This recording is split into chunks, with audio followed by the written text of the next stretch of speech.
Okay.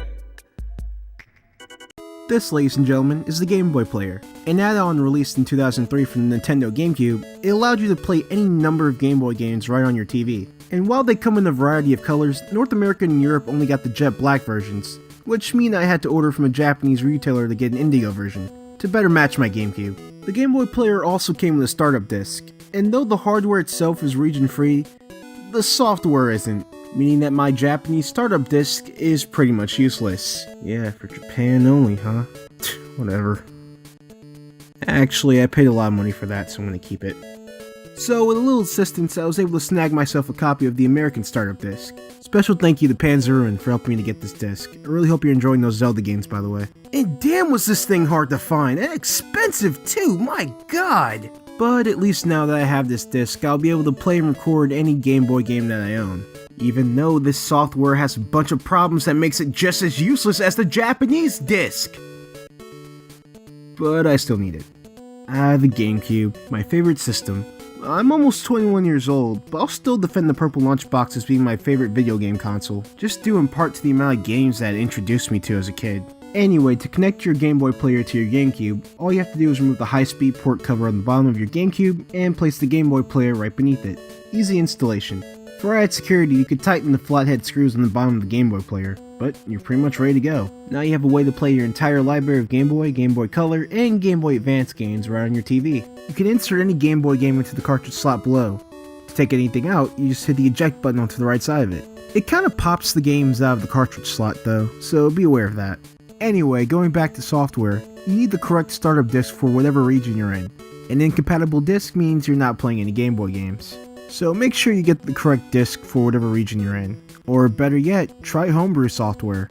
Unlike the official Nintendo software, the homebrew method runs Game Boy games at a much better resolution, and eliminates a lot of input lag. Not to mention it also eliminates the need for an official startup disc, so already a much cheaper and smart option in my opinion. But I like to be as authentic as possible when recording videos. Who knows, maybe in another video I'll probably use homebrew software. Now, on the subject of controllers, there's a few options you got here. You can use your standard Nintendo GameCube controller, which isn't such a bad idea.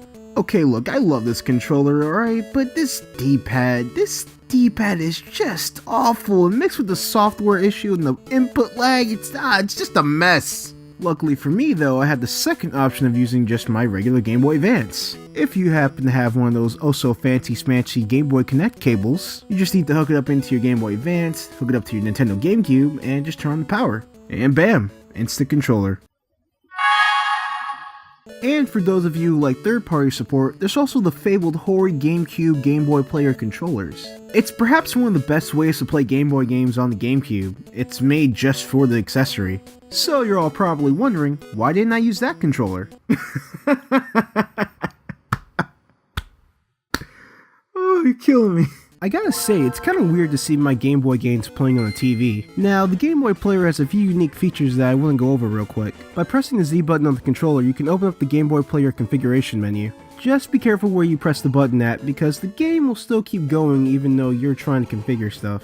So from here you have a few options of what you can change. Let's start off with the custom border screens. There are 20 different screens you can choose from, my favorites being the Outer Space themed one and the GameCube one. It's even got a little light on it. Next we have the screen size. It just changes the screen size. I mean, I don't really get this. Why wouldn't you just play it on a Game Boy if you want a smaller resolution, but whatever. Next we have the controller. You can basically just change whatever buttons do what on the controller. Pretty self-explanatory. Next we have the screen filters. There's sharp, soft, and normal. But each filter is so minimal that you barely see a difference. I just didn't really bother with this. And then we have the timer? I don't get this. It's literally just a timer. What is it? What is it here for? It's a timer. What, you got something better you gotta go do in like 60 minutes? You wanna just set a timer for your Game Boy games? Fine, here you go. It's a timer. It's a timer! Last and certainly least is the Game Boy eject option. Whenever you're ready to change your Game Boy game, you just select this option, it'll ask you if you're ready to change the Game Boy game, and you say yes. You can then eject it out of your GameCube and put in the next one. Just make sure you don't eject your Game Boy games without using this option, otherwise you'll get this.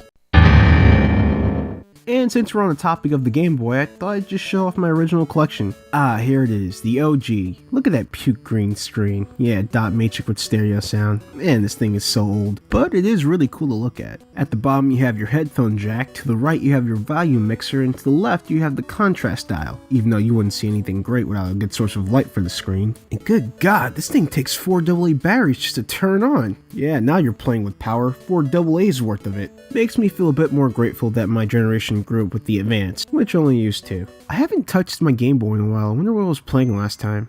Oh shoot, Legend of Zelda Link's Awakening? Man, I really haven't played this game in a while. Maybe I should talk about a Zelda game pretty soon. And then I bought this Game Boy after I thought the first Game Boy was broken, but it wasn't actually broken, so now I have another Game Boy that I don't really need and I don't know what to do with it. Maybe I'll just keep it around, who knows. And then there's my black Game Boy. This was actually my grandmother's. She actually bought this a long time ago. The cracks on the screen were from me, she took good care of it. I'm hoping I can find somebody to help me fix this eventually. Oh yeah, that's right. The reason she got this Game Boy in the first place was because of this game, Tetris. The year is 1984. Wendy's was asking where's the beef, Michael Jackson just released Thriller, and the space shuttle Discovery was just taking off into orbit. However, pop culture wasn't the only thing to develop out of this year. Konstantin Chernenko was named General Secretary of the Soviet Union. The USSR and its allies boycotted the 1984 Summer Olympics due to anti-Soviet hysteria, and the joke heard around the world by President Reagan of almost bombing the Soviet Union almost led to an imminent war between the United States and Russia. That's right, ladies and gentlemen, we are in the midst of the Cold War, where 2 ideologies of opposing nations led to a nuclear arms race, spawning many anti-communism and anti-capitalism propaganda between both nations. Even preceding the 80s, there are PSA videos made for the American populace on what to do if the atom bomb ever dropped, like duck and cover.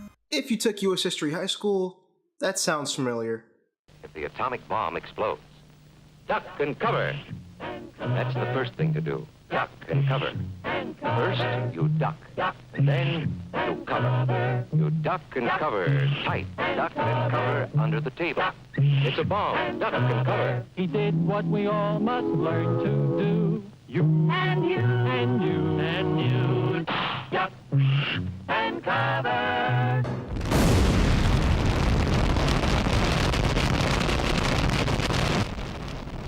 Duck and cover. So seeing the kind of era we're in right now, it comes as no surprise that the story of how Tetris came to be is something out of a spy movie, filled with espionage, double-crossing, and counterintelligence, all for the chance of one of these interest groups to be the ones to publish and profit off of Tetris. Now, I won't go into too much detail here, but you can check out the story of Tetris by the gaming historian. It really is a very well-made video and goes into more detail of how Tetris became what it is today. I highly recommend this video to all those who are curious like I was. But for the abridged retelling, all you really need to know is that this dude, Alexei Pajanov, is responsible for creating Tetris. And once the spy games were done and over with, it was eventually the Big N who received the deal with Elort to publish and release Tetris for the NES and Game Boy. But yeah, that's about enough of the abridged history lesson, so how about we get into some actual gameplay? Hey guys, I'm MJ the Game Boy, and today we're playing Tetris for the Nintendo Game Boy. Trademarked. I'll sue.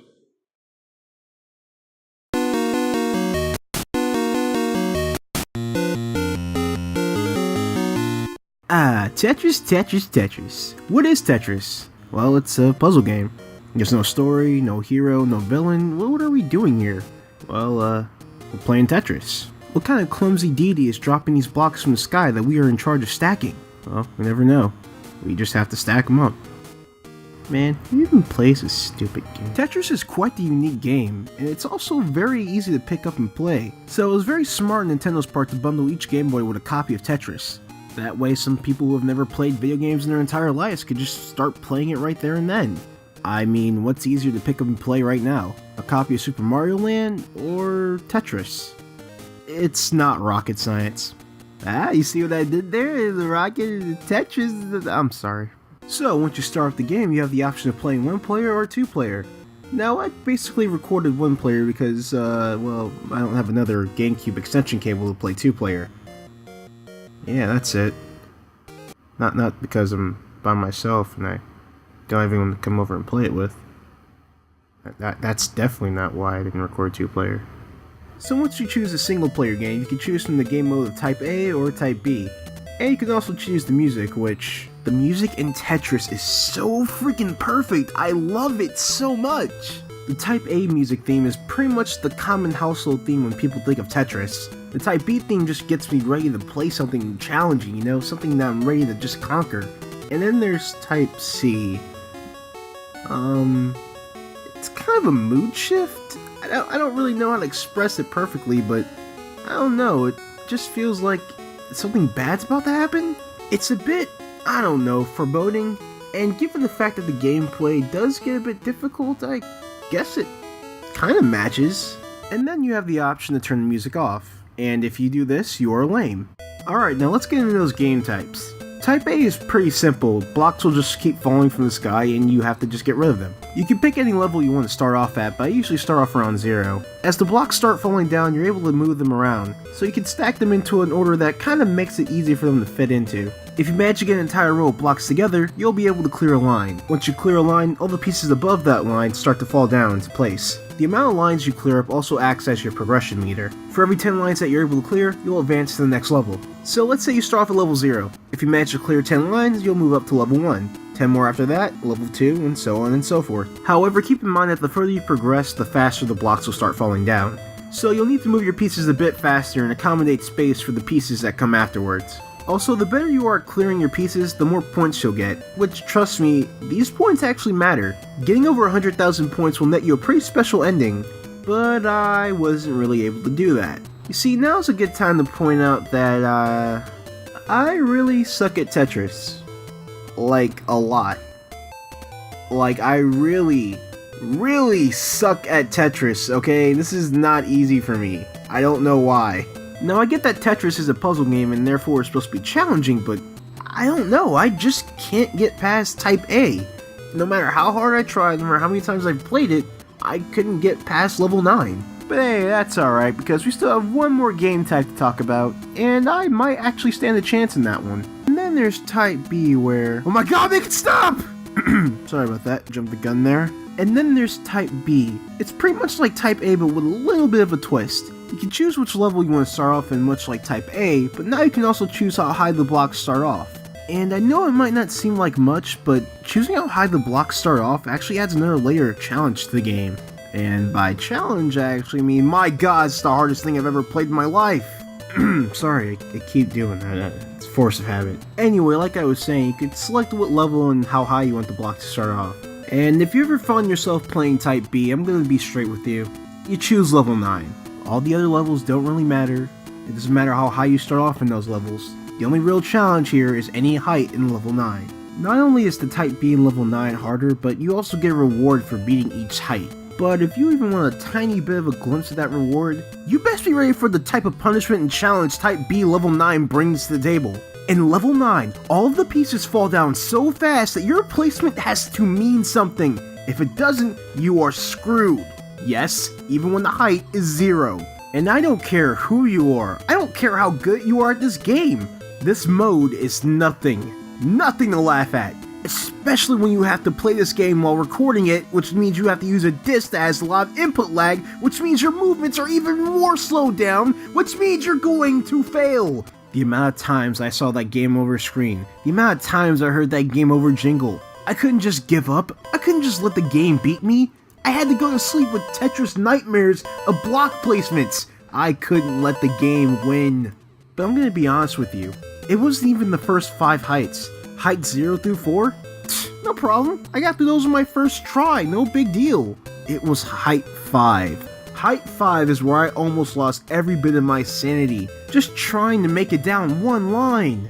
But eventually, I did it. I don't know if it was through sheer willpower, some above deity watching me and protecting me while I did this, or just a happy accident, but I did it. I beat level 9, height 5. And my reward for finally beating all 6 heights? I got to watch some Russian dancers and musicians perform.